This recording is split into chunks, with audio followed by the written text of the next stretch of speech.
Ce qui me motivait à poursuivre en thèse, d'une part c'était l'intérêt que j'avais pour le sujet. Et c'est un sujet que j'avais un peu abordé dans mon école d'ingénieur. Et puis j'ai voulu approfondir là-dessus parce qu'on en parlait beaucoup et ça avait l'air d'être une technologie qui avait de l'avenir.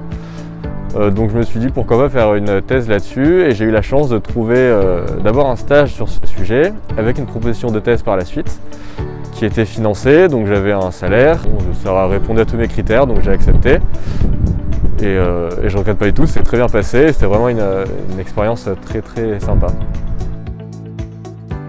Alors la première chose qu'on fait, je pense, sur toutes les thèses, c'est ce qu'on appelle un état de l'art. Donc c'est lire, chercher dans la littérature scientifique tout ce qui se fait sur son sujet pour voir où on en est et pour faire progresser la science, parce que c'est le but d'une thèse.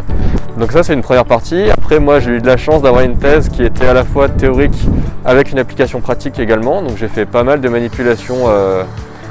Surtout au début ça m'a pris beaucoup de temps pour me familiariser avec le matériel et les montages. Et puis après toute une partie théorique un peu exploratoire.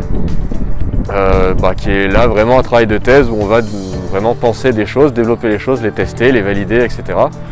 Et moi en l'occurrence je faisais du diagnostic de gros packs de batteries lithium avec des contraintes liées au contexte industriel ferroviaire du coup, puisque SNCF.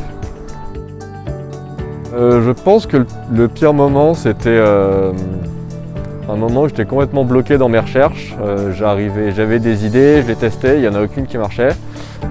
Et j'avais vraiment un point dur scientifique, technique que j'arrivais pas à résoudre et ça a mis beaucoup de temps. Donc on se voit prendre du retard petit à petit parce qu'il y a des échéances qui arrivent et puis on les dépasse, on se dit bon c'est pas grave, c'est de la recherche, c'est normal, mais à un moment il faut le dépasser quoi. Donc on a le stress qui arrive et en même temps il faut rester assez frais d'esprit pour réussir à penser, essayer de dépasser un peu ces problèmes-là. Mais bon, quand on réussit à le dépasser, c'est vraiment très sympa. Et le meilleur moment, je pense, c'est partagé entre justement quand on réussit à dépasser ces choses-là, et puis qu'on regarde tout le chemin parcouru derrière soi, et puis la soutenance de thèse qui vient valider 3 années de recherche là-dessus, et où vraiment on sent que c'est la fin, on peut souffler, et voilà.